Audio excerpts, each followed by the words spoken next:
अगला चरण। तीन भुवन में सार वीतराग विज्ञानता, शिव स्वरूप शिवकार, नमो त्रियोग संहार के। आज का हमारा विषय है सात तत्व संबंधी भूल। सबसे पहले अपन देखेंगे कि हमारा प्रयोजन क्या है। हमारा प्रयोजन है सुख की प्राप्ति और दुख का नाश। ये जो सुख की प्राप्ति और दुख का नाश हमारा प्रयोजन है, ये कहाँ पे सिद्ध होगा? मोक्ष में सिद्ध होगा। मोक्ष में जाने का मार्ग क्या है? जब सम्यक दर्शन, सम्यक ज्ञान और सम्यक चारित्र्य की एकता होगी, तब मोक्ष की भी प्राप्ति होगी। जब ये तीनों की एकता होगी तभी मोक्ष की भी प्राप्ति होगी। लिखा भी है तत्वार्थ सूत्र के पहले सूत्र में, सम्यक दर्शन ज्ञान चारित्राणि मोक्ष मार्ग।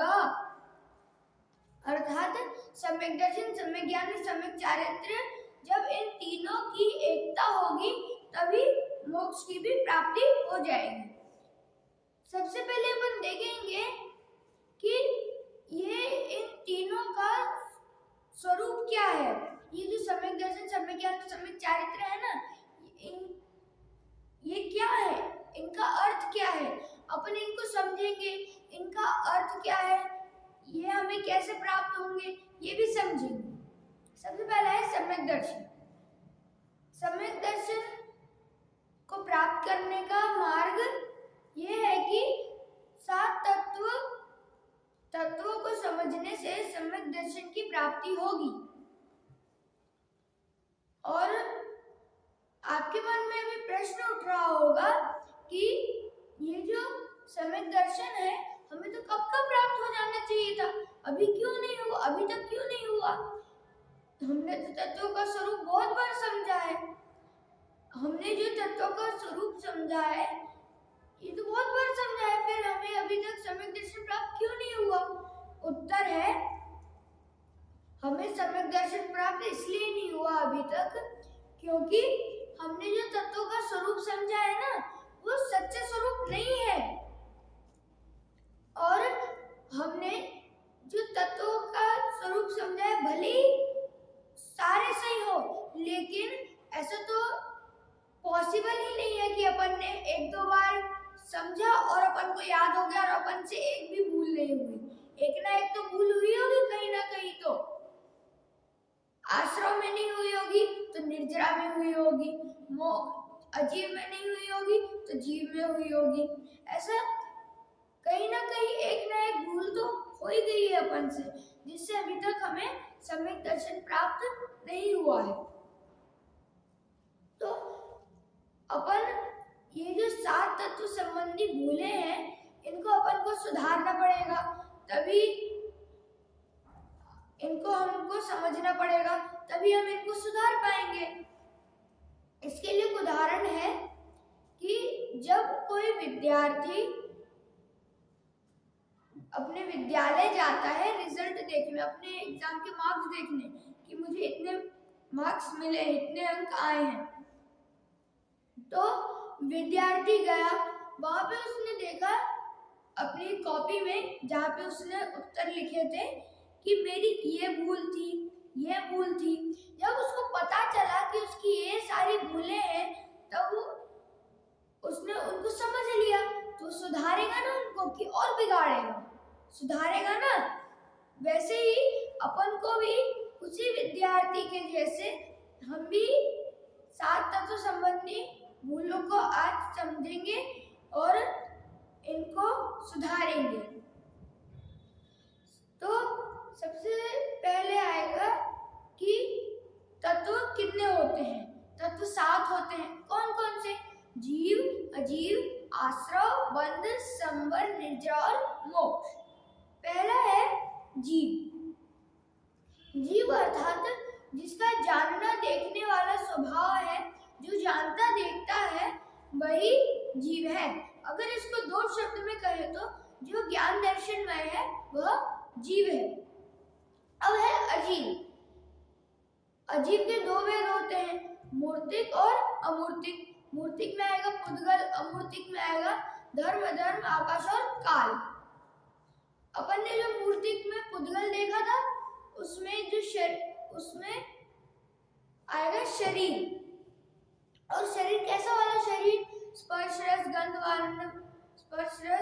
वर्ण वाला शरीर। तो इसमें भूल क्या हुई? अपन ने जीव भी समझा, अजीब भी समझा, इसमें भूल क्या हुई? तो आइए समझते हैं कि ये जो जीव है ये ऐसा मानता है मैं सुंदर हूँ, मैं कुरूप हूँ, मैं काला हूँ, मैं गोरा हूँ, और पुत्र मित्रादिक में अपनापन करता है,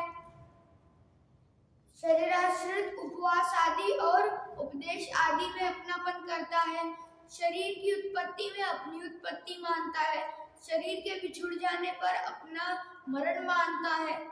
तो ये जो इतनी सारी भूलें हैं, इनको अगर सारांश रूप से कहे तो जीव को अजीव मानना, जीव तत्व संबंधी भूल, और अजीव को जीव मानना, अजीव तत्व संबंधी भूल। तो मतलब जैसे जीव का उल्टा अजीव होता है, वही अपन ने जीव का उल्टा समझा, और फिर अपन ने अजीब का उल्टा जीव, अजीब का उल्टा समझा और जीव का उल्टा समझा।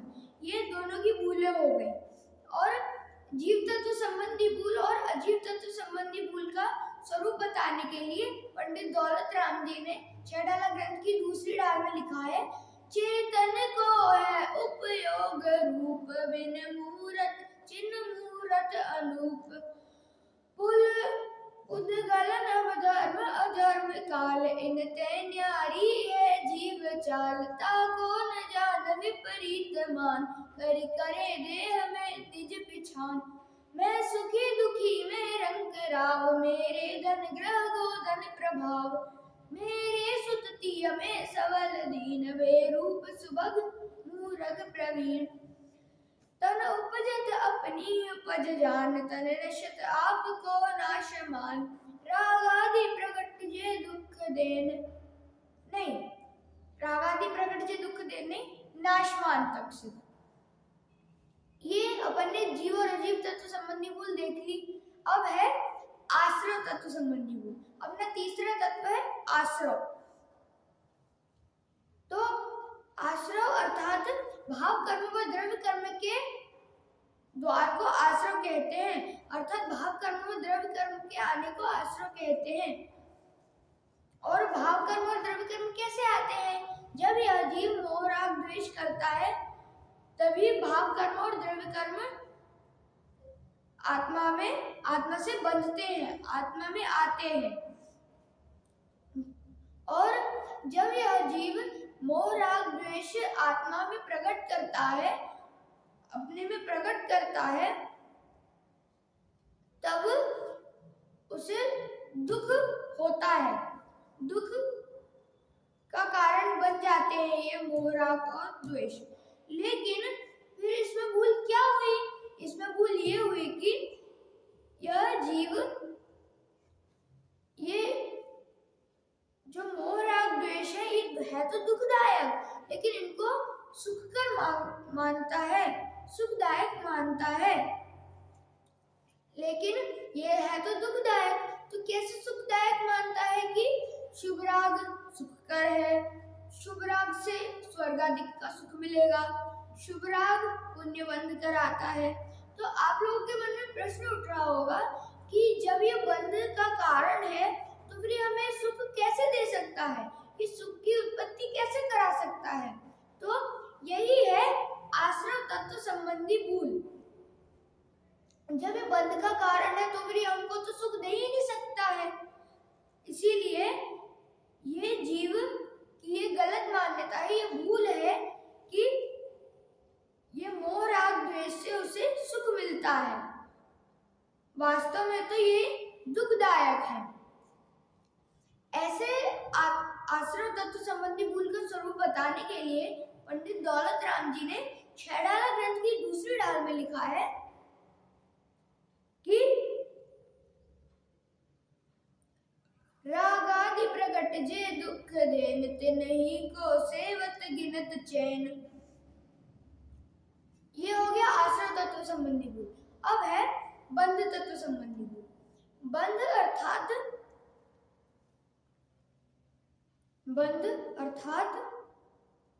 भाव कर्म व द्रव्य कर्म का आत्मा में आकर रुकना, उसे बंध कहते हैं। ऐसे बंध के दो भेद होते हैं, शुभ बंध और अशुभ बंध। शुभ बंध के फल में यह जीव रति करता है, राग करता है और चाहता है। तो क्यों चाहता है, क्यों राग करता है? इससे भोग सामग्री मिलने पर, शुभ राग से भोग सामग्री मिलने पर इसको सुखकर मानता है। और अशुभ बंध के फल में क्यों अरति करता है, क्यों द्वेष करता है, क्यों नहीं चाहता है? क्योंकि इससे भोग सामग्री न मिलने पर इसको दुखदायक मानता है, दुखकर मानता है। लेकिन वास्तव में तो ये दोनों ही, शुभ बंध और अशुभ बंध, ये दोनों ही दुखदायक हैं, हमको दुख देने वाले हैं। और अगर हमें मोक्ष की प्राप्ति करनी है तो फिर हमें इन दोनों को छोड़ना ही पड़ेगा। कौन दोनों को? शुभ बंध और अशुभ बंध को। इन दोनों को छोड़ना ही पड़ेगा, नहीं तो जब तक अपन इन दोनों को नहीं छोड़ेंगे तब तक हमें मोक्ष की प्राप्ति नहीं होगी और सम्यक दर्शन की भी प्राप्ति नहीं होगी, क्योंकि ये तो एक भूल हो गई। और इसमें मेन भूल ये हुई कि जो जीव है वो शुभ बंध और अशुभ बंध में रति अरति करता है, अर्थात राग और द्वेष करता है। यही बंध तत्व संबंधी भूल है। ऐसे बंध तत्व संबंधी भूल का स्वरूप बताने के लिए पंडित दौलत राम जी ने 6 ढाला ग्रंथ की दूसरी ढाल में लिखा है, शुभ अशुभ बंध के फल मझार, रति अरति करे निज पद विसार। ये हो गया बंध तत्व संबंधी भूल। अब है संवर तत्व संबंधी भूल। तो संवर अर्थात आत्मज्ञान और वैराग्य को संवर कहते हैं। और ये जो आत्मज्ञान और वैराग्य है, ये दोनों ही आत्मा को सुख देने वाले हैं। तो इसमें भूल ये हुई कि जो जीव है वो ये जो आत्मज्ञान और वैराग्य है, इन दोनों को कष्टदायक मानता है, अर्थात दुखदायक मानता है। आत्मज्ञान को कैसे दुखदायक मानता है, कैसे कष्टदायक मानता है? कौन प्रवचन में जाए? अपन ने कल प्रवचन सुने थे, अब बस हो गया। एक हफ्ते में मैं तो एक बार जाऊंगा, वो भी मुश्किल से, क्योंकि मेरा मन नहीं है। ऐसा ये जीव सोचता है कि मैं प्रवचन में क्यों जाऊं, क्यों प्रवचन सुनूं, इससे कुछ होता तो है नहीं, क्यों पूजन करूं? ऐसे ये आत्मज्ञान को प्रकट नहीं होने देता है और वैराग्य को कैसे कष्टदायक मानता है कि कौन व्रत करे, कौन उपवास करे, अपन तो बस आराम से खाते रहो और सो। आराम से खाओ, क्यों अपने आप को दुख दो? ऐसा जीव सोचता है, वैराग्य को कष्टदायक मानता है कि क्यों उपवास करें अपन, इससे कुछ होता तो है नहीं। ऐसा जीव सोचता है क्योंकि इससे दुख मिलता है, इसको एक कष्टदायक मानता है। लेकिन वास्तव में तो ये दोनों ही सुखकर हैं, सुख देने वाले हैं। यही है संवर तत्व संबंधी भूल। ऐसे संवर तत्व संबंधी भूल का स्वरूप बताने के लिए पंडित दौलत राम जी ने 6 ढाला ग्रंथ की दूसरी ढाल में लिखा है। कौन सी ढाल में लिखा है? दूसरी ढाल में लिखा है कि आत्महित हेतु विराग ज्ञान ते लखे आपको कष्ट दान। ये हो गया संवर तत्व संबंधी भूल। अब है निर्जरा तत्व संबंधी भूल। निर्जरा अर्थात आत्मज्ञान और वैराग्य की उत्पत्ति अर्थात अथवा प्राप्ति। आत्मज्ञान और वैराग्य की उत्पत्ति अथवा प्राप्ति, क्योंकि निर्जरा में आत्मज्ञान और वैराग्य की उत्पत्ति भी होती है और प्राप्ति भी होती है और इच्छाओं का अभाव होता है। ये है निर्जरा का सच्चा स्वभाव। तो इसमें निर्जरा तत्व संबंधी भूल ये हुई कि अब ये जो जीव है ऐसे निर्जरा के सच्चे स्वरूप को तो जानता ही नहीं है और आत्मशक्ति को भूलकर इच्छाओं में सुख मानता है और इच्छाओं का अभाव होने पर दुख मानता है कि मेरी इच्छा को नहीं माना, मैं आपसे गुस्सा हूँ, मैं दुखी हूँ, ऐसा मानता है। मेरी इच्छा क्यों पूरी नहीं की, ऐसे इच्छाओं की पूर्ति करना चाहता है, इच्छाओं में सुख मानता है।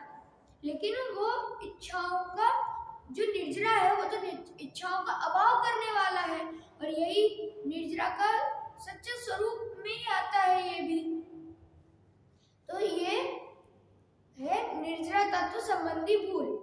ऐसे निर्जरा तत्व संबंधी भूल का स्वरूप बताने के लिए पंडित दौलत राम जी ने 6 डाल ग्रंथ की दूसरी डाल में ही लिखा है, रोके न चाह निज शक्ति खोए, ये इतना ही लिखा है। और अब है मोक्ष तत्व संबंधी भूल। मोक्ष अर्थात आत्मज्ञान की पूर्णता। तो इसमें भूल ये हुई कि जो जीव है वो ऐसे मोक्ष के सच्चे स्वरूप को भी नहीं जानता है और भोग संबंधी सुख में ही भोग संबंधी कार्य में ही सुख मानता है, भोग संबंधी में ही सुख मानता है, भोग सामग्रियों में सुख मानता है और मोक्ष में भी भोग संबंधी सुख की ही चाह करता है, कल्पना करता है। यही है मोक्ष तत्व संबंधी भूल। ये हो गया। और मोक्ष तत्व संबंधी भूल का स्वरूप बताने के लिए भी पंडित दौलत राम जी ने, कौन से पंडित ने, पंडित दौलत राम जी ने 6 डाला ग्रंथ की दूसरी डाल में लिखा है, शिव रूप निराकुल तान जोय। ये हो गई अपनी 7 तत्व संबंधी भूलें, जो कि है जीव, अजीव, आश्रय, बंध, संबंध, निर्जरा और मोक्ष। इसमें ये अपन ने जब समझ लिया है, इसमें एक मेन बात आती है, मुख्य बात आती है कि जब तक अपन इन 7 तत्वों का सच्चा स्वरूप समझकर अपनी भूलों को नहीं सुधारेंगे, तब तक हमें मोक्ष प्राप्ति का मार्ग प्राप्त नहीं होगा।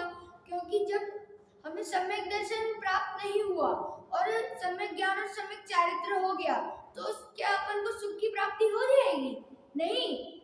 इसीलिए हमें इन 7 तत्वों की भूलों को हमें समझना है, सुधारना है।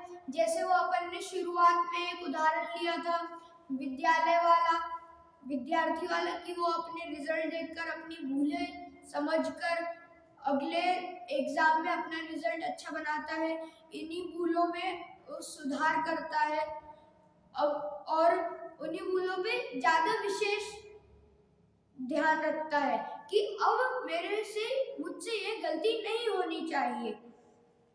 वैसे ही हम भी इन 7 तत्व संबंधी भूलों को समझकर